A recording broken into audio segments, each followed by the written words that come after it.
sedulur Bea Cukai Jawa Timur 1. Bagaimana kabarnya nih? Semoga sehat-sehat semua ya, meskipun kita masih dalam kondisi pandemi. Senang sekali saya, WK Laili, bisa menemani sobat-sobat semuanya dalam podcast perdana kantor wilayah Bea Cukai Jawa Timur 1 bertajuk Bincang Seru seputar kepabeanan dan cukai. Nah, kali ini kita akan mengangkat tema seru nih terkait ekspor UMKM. Dan di samping saya ini telah hadir tamu spesial, Kepala Seksi Bimbingan Kepatuhan dan Hubungan Masyarakat, Bapak Trimulyo Cahyono. Selamat sore Pak Tri. Selamat sore Mbak Wika. Bagaimana kabarnya nih Pak? Alhamdulillah sehat. Sehat juga ya Mbak Wika ya? Iya, alhamdulillah Pak. Nah, berbicara tentang ekspor UMKM nih Pak. Kebanyakan masyarakat kita kan taunya Bea Cukai ini berkecimpung di ekspor dan impor untuk perusahaan-perusahaan yang berskala besar dengan produksi skala besar. Nah, tapi di tema kali ini kita mengangkat terkait ekspor UMKM. Nah, sebenarnya peran Bea Cukai dalam ekspor UMKM itu apa sih Pak? Ya, makasih Mbak Wika. Ini menarik ya, karena di kondisi pandemi ini memang banyak sekali sektor perekonomian yang drop, sehingga masing-masing instansi dan juga pemerintah dalam hal ini Bea Cukai juga harus turut berperan dalam peningkatan perekonomian. Nah, kita tahu bahwa fungsi Bea Cukai itu diantaranya adalah trade facilitator dan industrial assistant. Nah, di dalam hal ini arahan dari Bu Menteri, pimpinan dan juga program pemerintah adalah peningkatan ekonomi ya nasional. Salah satunya adalah UMKM. Nah, untuk memwujudkan peningkatan UMKM ini juga dari DJPJ sudah mengeluarkan beberapa kebijakan ya. Sebenarnya ada dua nih, saya sebut dua saja yang pokok ini. Sebenarnya ada beberapa fasilitas PLB IKM, PLB e-commerce seperti itu. Nah, itu bagian dalam salah satu program Bea Cukai untuk meningkatkan ekspor UMKM. Nah, intinya sebenarnya bagaimana Bea Cukai ini mempunyai peran dalam UMKM itu untuk dapat bersaing di dalam negeri. Kemudian produk-produknya juga dapat bersaing di luar negeri untuk ekspor seperti itu ya. Nah, ini memang perlu kesiapan kita bersama dan juga kolaborasi dengan instansi lainnya. Saya kira itu Mbak Wika, peran Bea Cukai. Baik.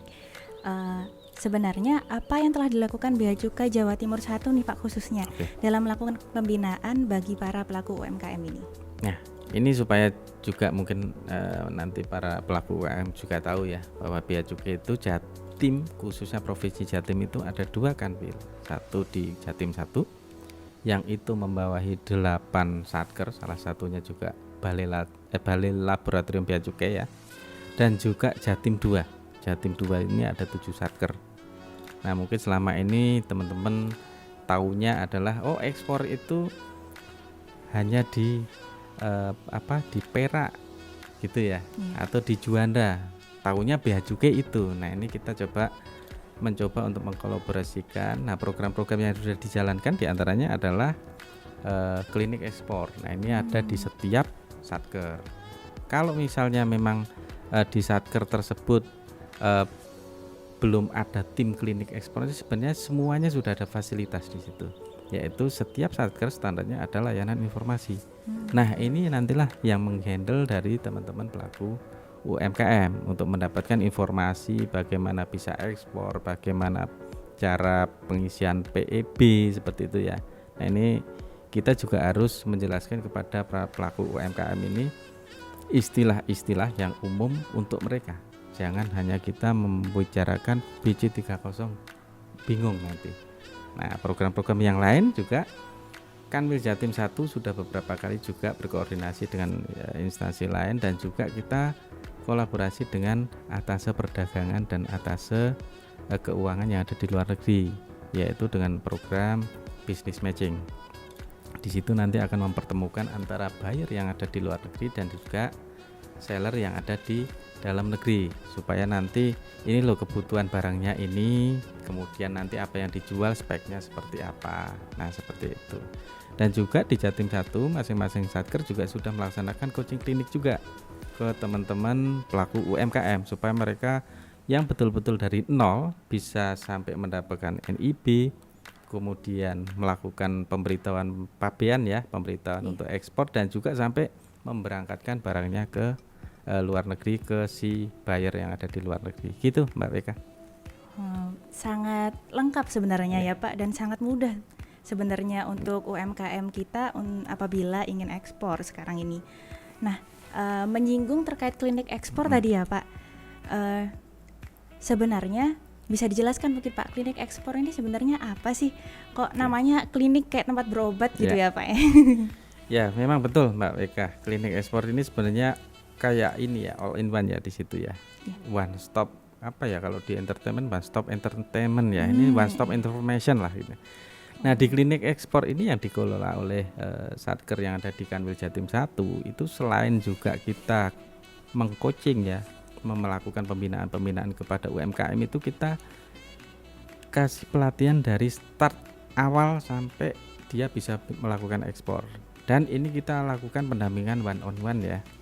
Karena di situ tidak hanya kita mengajari prosedur ekspor ataupun pengisian dokumen ekspor, tapi juga ini loh, ada informasi pangsa pasar di luar negeri seperti apa. Nah, itu fungsinya Bea Cukai di situ.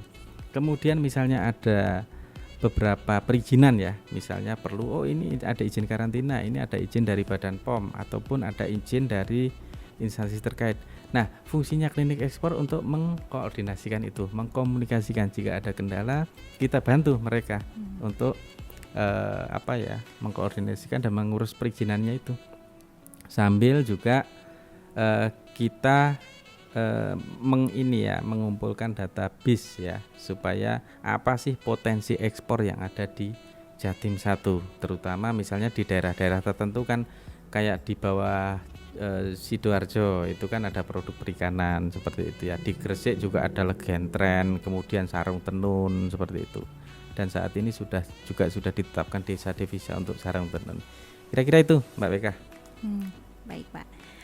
Mungkin teman-teman pelaku UMKM yang menonton ini pada penasaran nih Pak, apa sih langkah pertama yang harus dilakukan mereka untuk bisa melakukan ekspor terhadap produk mereka? Oke, nah ini memang bagus pertanyaannya Mbak Beka, karena untuk melakukan ekspor itu kan perlu start awal ya. Iya, nah ini Pak, yang susah, kadang-kadang mencernanya kan kita susah nih, ekspor apa sih, gimana sih cara startnya. Nah ini mungkin kita buka di sini. Pertama kali yang diperlukan untuk ekspor adalah nomor induk berusaha. Nah, bagaimana cara pengisiannya tentu nanti akan sesi tersendiri ya. Dan ini bisa ditanyakan juga ke teman-teman di klinik ekspor ataupun layanan informasi di setiap kantor pelayanan. Nah, setelah mendapatkan nomor induk berusaha, tapi dengan catatan ya, pada waktu pengisian nomor induk berusaha harus ada satu pertanyaan di situ. Apakah akan melakukan ekspor? Nah, ini harus dijawab ya. Karena apa?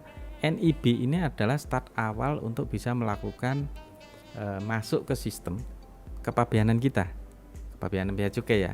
Kalau sudah dapat NIB dan diisi apakah melakukan ekspor, ya otomatis begitu sudah mendapatkan NIB, dia akan bisa melakukan akses kepabeanan.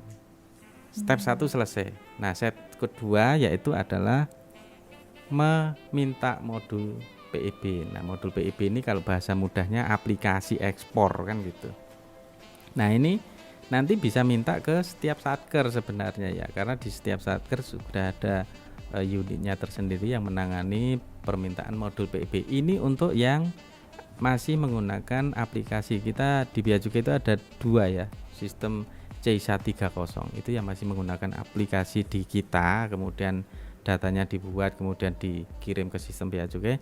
Ada juga yang C140, ini sudah web based full seperti itu. Nah, nanti para pelaku UMKM ke kantor Bea Cukai minta modul, bawa itu aja, kopi PIB sama surat pernyataan dan ini ya, surat keterangan dari mungkin direksinya dan surat kuasa. Karena apa? Nanti aktivasi yang diberikan oleh kantor pelayanan ini harus dipegang oleh yang bersangkutan. Jangan sampai nanti kalau dipakai orang lain kan jadi bermasalah juga gitu kan.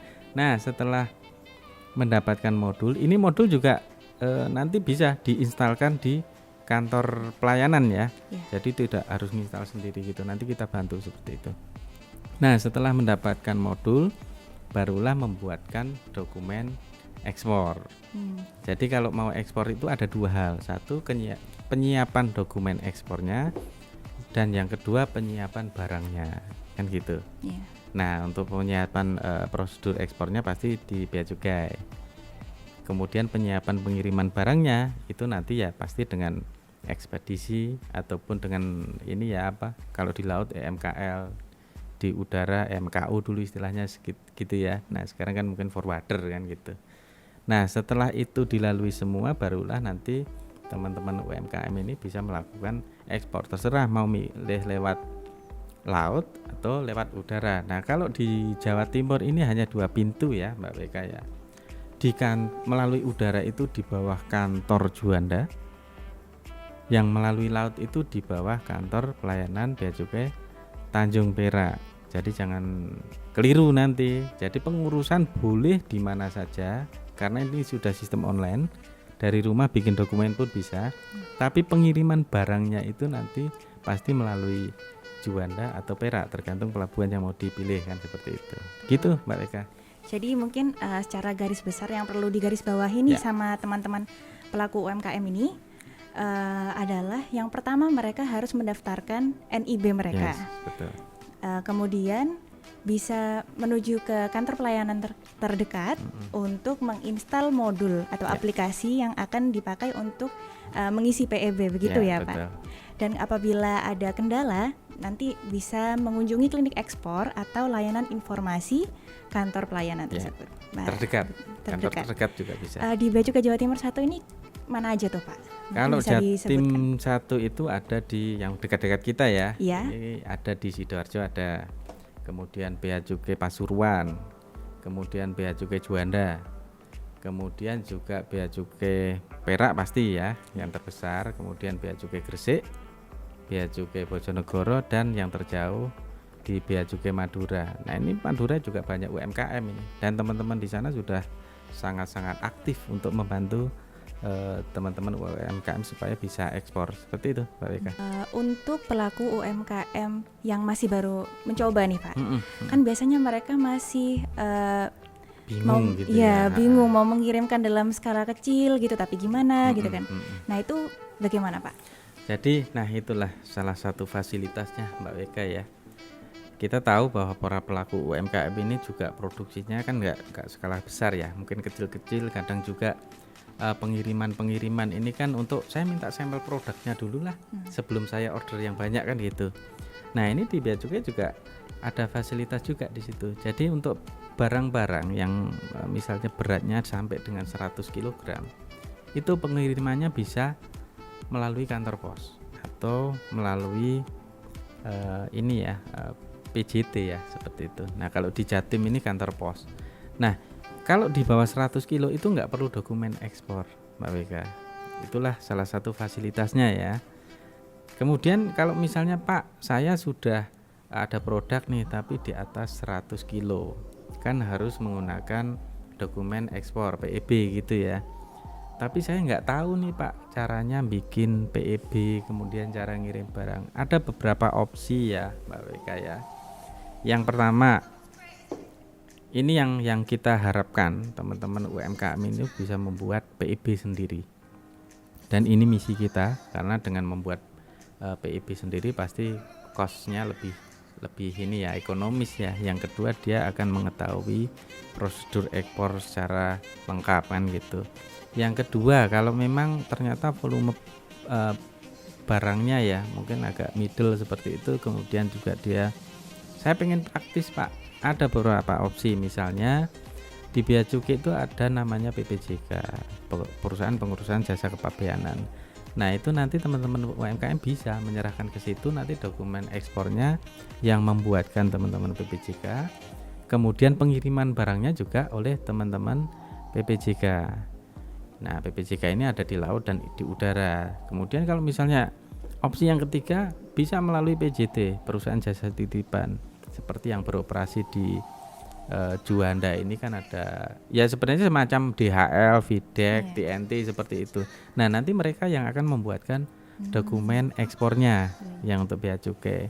Kemudian misalnya skalanya sudah menengah agak gede gitu ya.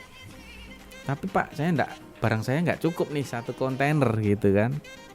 Saya cuma 1/4, bisa nggak Pak? Nah ini ada opsi lagi. Kalau di bea cukai itu ada namanya konsolidator.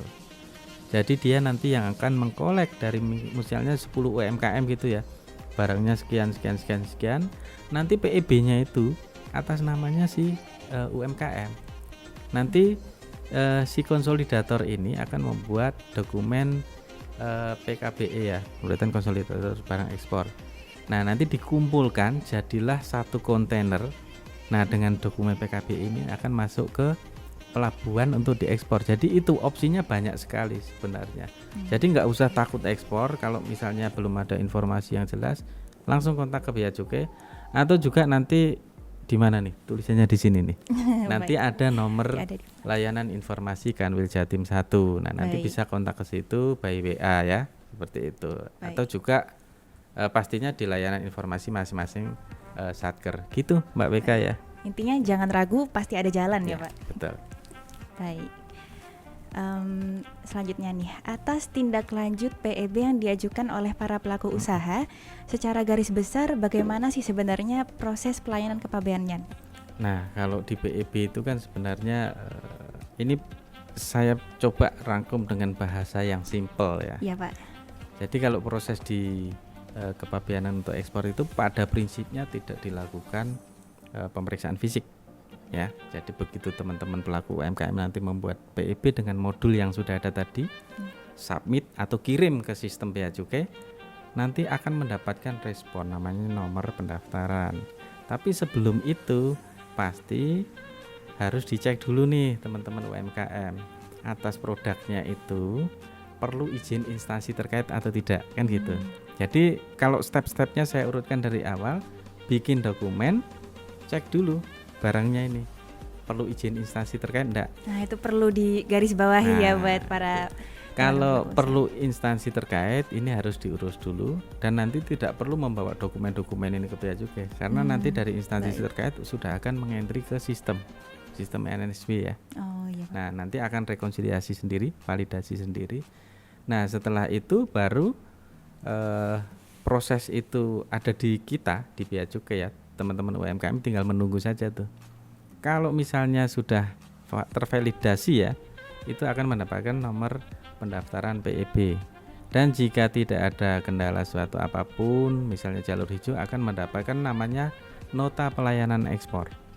Dan kalau yang jalur hijau seperti ini hitungannya nggak sampai jam-jaman, menit itu sudah selesai.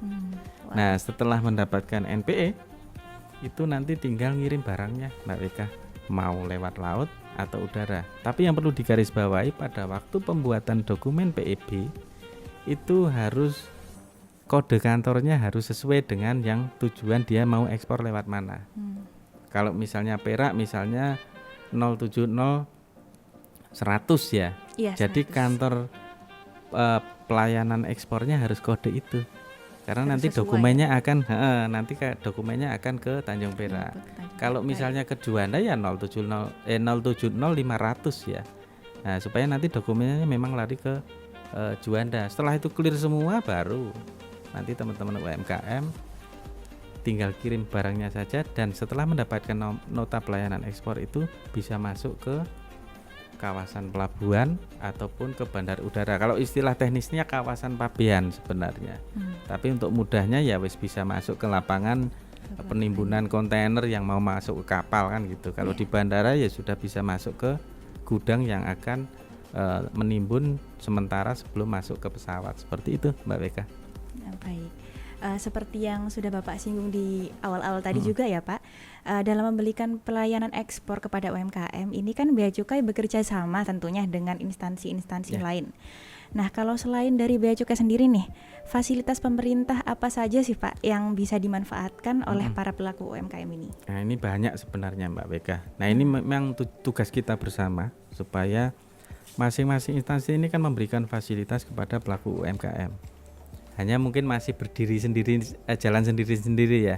Nah di Jatim ini sudah kita mulai nih bea cukai bersama Bank Indonesia kan gitu. Kalau Bank Indonesia, Lembaga Pembiayaan Ekspor Indonesia itu kan mempunyai program dalam hal finansial ya, pemberian modal dan lain-lain seperti itu. Nah kemudian misalnya nanti Dijen Pengembangan Ekspor Nasional itu ada Ekspor Center. Nah di situ nanti ada beberapa program yang bagaimana mengkolaborasikan instansi-instansi ini untuk mendukung peningkatan ekspor UMKM. Kemudian juga ada Lembaga Nasional Single Window, itu juga dalam konsep untuk membuat satu program yang nanti di dalamnya itu ada informasi pasar, kemudian informasi ketentuan larangan pembatasan, seperti itu. Jadi semua punya program masing-masing dan ini kita kolaborasikan di Jatim. Seperti itu, Mbak Rika. Jadi sebenarnya memang Bea Cukai dan instansi-instansi lainnya sudah sangat mendukung ya Pak ya untuk UMKM ini maju ekspor go internasional lah. Betul. Ya. Nah pertanyaan terakhir Pak, Bapak yang sering melalang buana kan ini untuk melakukan sosialisasi dan pendampingan UMKM. Nah mungkin ada tips nih untuk teman-teman pelaku usaha kita supaya mereka bisa pede nih untuk go internasional untuk ekspor. Nah ini yang sering kadang-kadang juga ditanyakan sama teman-teman pelaku UMKM. Kita kan tahu nih beberapa teman-teman pelaku UMKM itu kan masih produksinya produksi skala kecil ya. Ketika ada interest dari buyer di luar negeri itu begitu minta besar, minta produk yang banyak itu kadang-kadang kan agak ini ya keteteran seperti itu. Nah ini termasuk juga untuk kalau marketing ya sebenarnya ya. Nah ini saya sih menyarankan kepada teman-teman pelaku UMKM kalau dalam prosedur kepabeanan satu itu ndak usah takut, ndak usah bingung, nanti tinggal hubungi bea cukai terdekat. Itu akan dibantu dari sejak mungkin NIB ya, pengisian NIB. Nah ini NIB sebenarnya kan di pelayanan satu atap yang ada di ini ya masing-masing kota ya dinas, tapi kita bantu di situ.